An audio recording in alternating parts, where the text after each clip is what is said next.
Greetings to everyone. Welcome to Symposium 2023.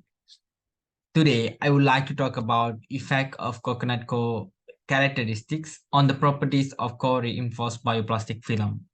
My name is Suriyarao, son of Raman, Naidu, and other authors will be Dr. Chuan, Dr. Rozie, Nani, and also Dr. Zamzuri.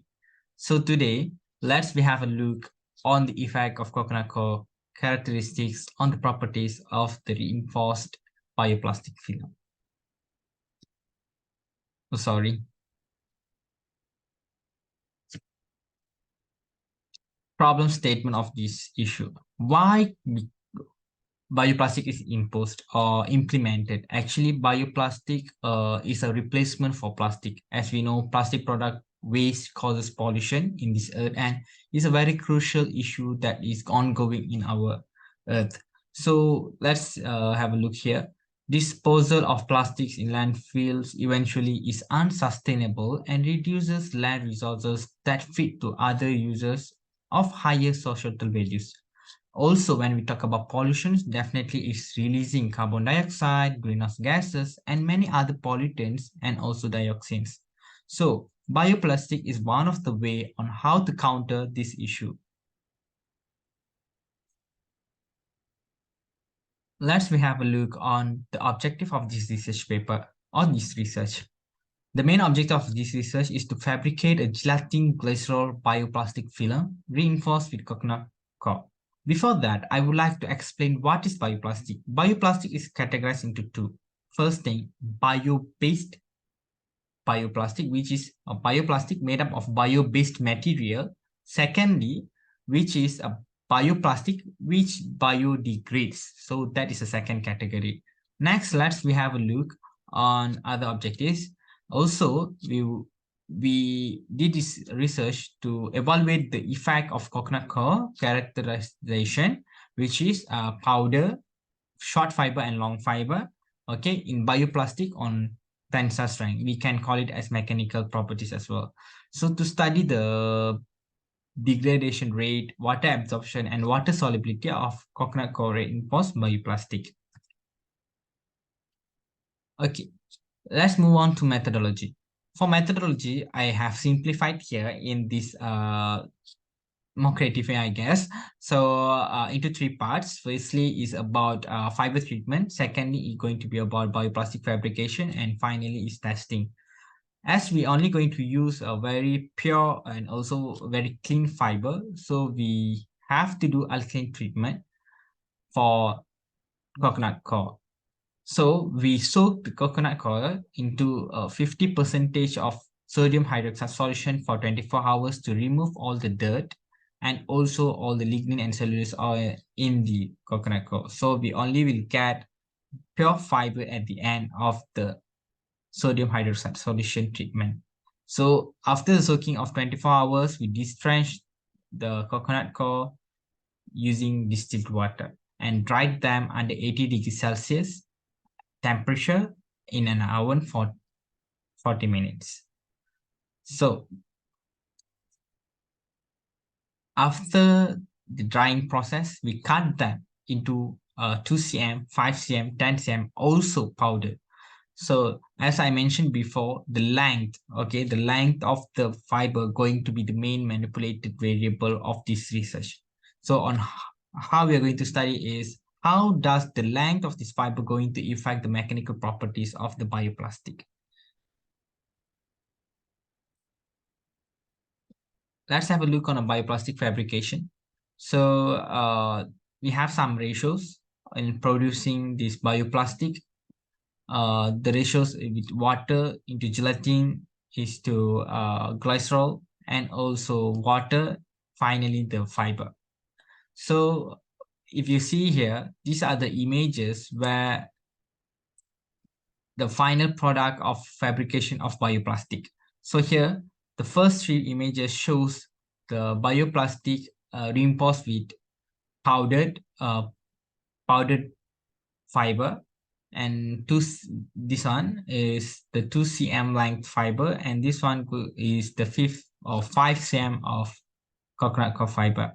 However, if you see the difference here, compared to these images, all these images here, 1, 2, and 3, here all the fibers are randomly oriented. However, for 10 cm, bidirectionally oriented. So in fabrication, there are two different things we manipulated, where for 0, which is powder, 2 cm and 5 cm fiber, we just randomly oriented them when fabrication. But for 10 cm, we bidirectionally oriented them.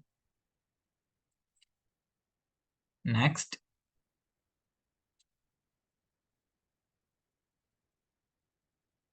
Next, tensile test. So ASTM D3039 is the standard that we use to conduct the tensile test in this research. And we use 5 replicates, we produce 5 replications so that we can get a better result and also we can get a better average. Okay, so for this, when we look on this graph, okay, so we can see the trend going down, powder 2 cm and 5 cm. The ultimate tensile strength decreases as the length of fiber reinforced increases. As we see, powder 2 cm, 5 cm, the strength decreases, which is from 32.6023 megapascal to 21.6123 megapascal. However, when we compare to 10 cm, we could see a hike here from 21.6123 MPa to 28.2782 MPa.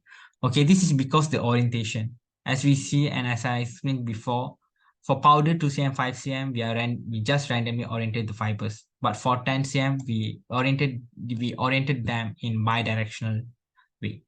For 0 fiber, this is a control sample which we never reinforce with any fiber inside. Okay. Yes. Next, we have a look on Young modulus. Even though we see Young modulus also gives the same trend where the length increases, the Young modulus decreases. However, for 10 cm, it gives the best and also the maximum height. Okay, with the value of 0.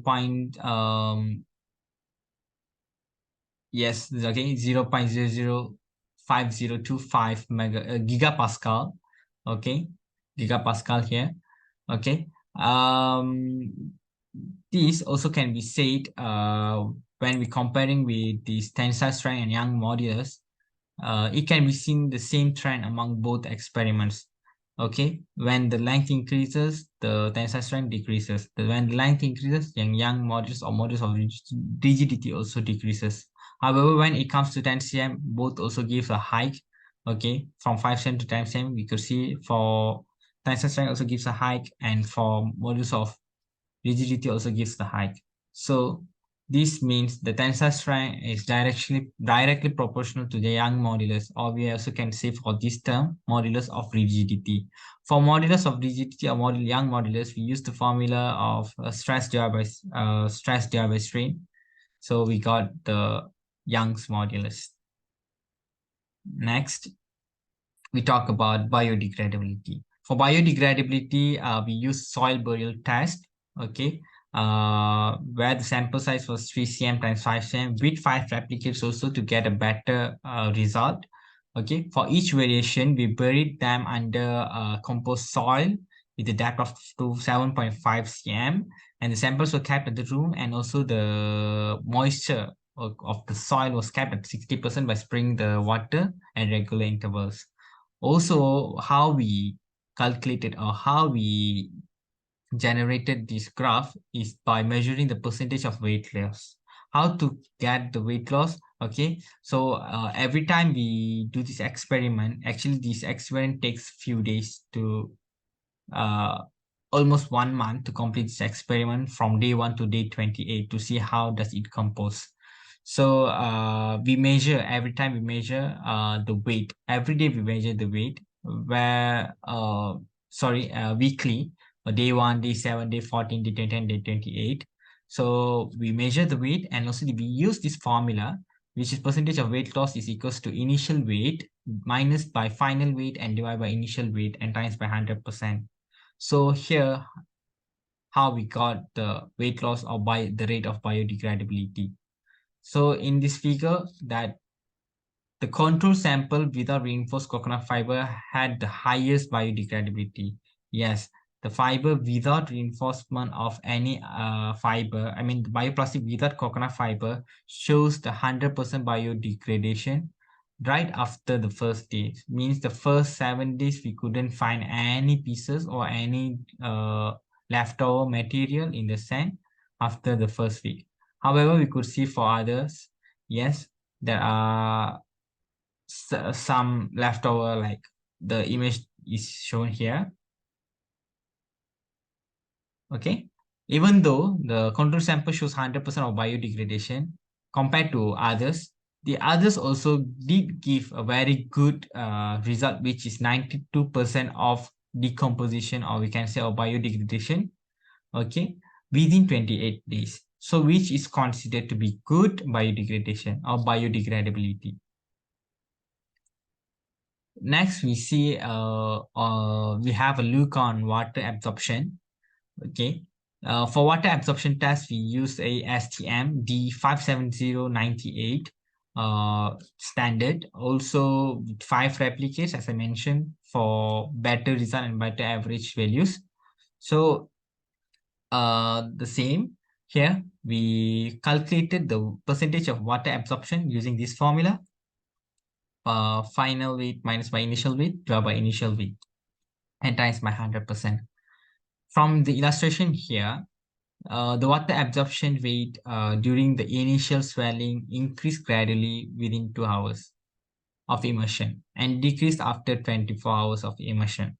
So here, if you see, just now for biodegradability, we take about 28 days, but for water absorption, it only took for 48 hours to do this experiment. So for first 2 hours, we could see a little hike where from 0 to here, there's some weight increase compared to original weight. So after 24 hours, we could see more more striker or more increase in a weight or water absorption rate, okay, within 24 hours. So we can say almost all the samples had peaked, or we can say as the highest value compared to 2 hours and 48 hours. So 24 hours as the highest water absorption rate. Anyhow, at the 48 hour, we could see that all these graphs go down, which means the declining trend is due to water solubility property of the glycerol and gelatin. Means beyond 24 hours, within this gap, the glycerol and also the gelatin started to dissolve in water. So that is why this happens. Next, water solubility. Water solubility also we conducted the same way as how we conducted water absorption test.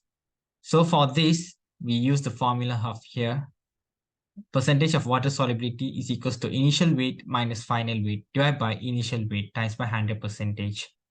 So the water solubility rate here is recorded and shows total opposite values compared to the water absorption.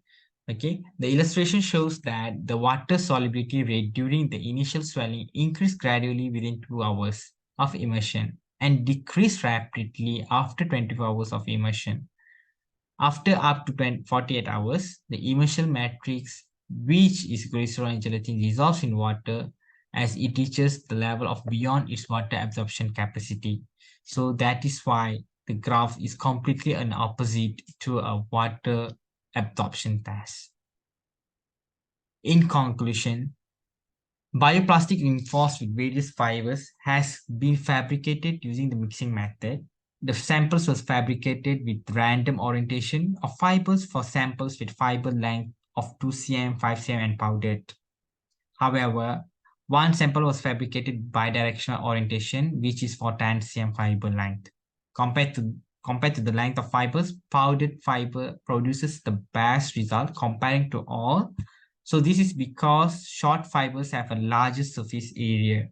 Okay, short fibers have a larger surface area So which increases, or the larger surface area creates a larger contact surface area between fiber and matrix material, which leads to a stronger binding. This is why a shorter fiber gives a stronger strength in terms of tensile. However, when comparing with the sample that is fabricated with bidirectional orientation of 10 cm fiber, it gives better improvement in result.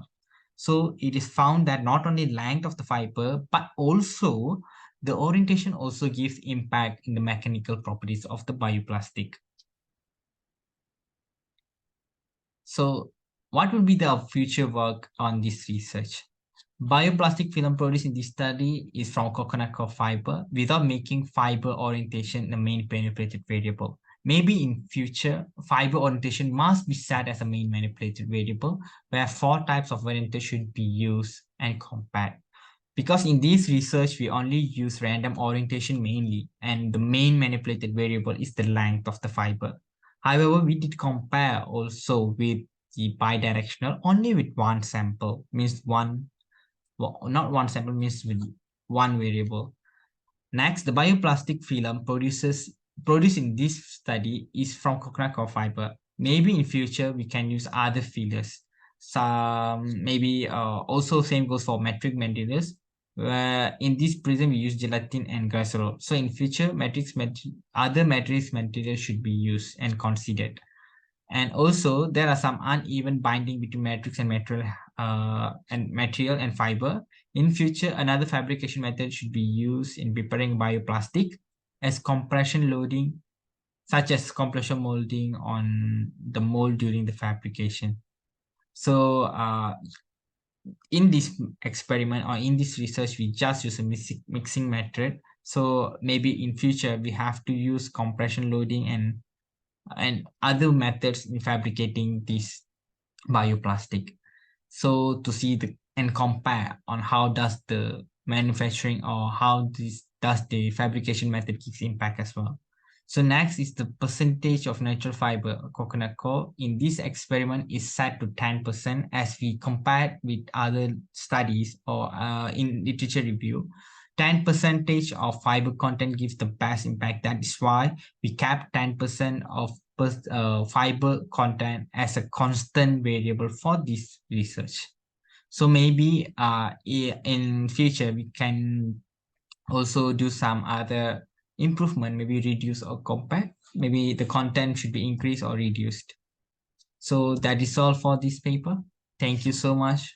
And thank you for lending your ears and listening for this presentation. Thank you so much. Thank you.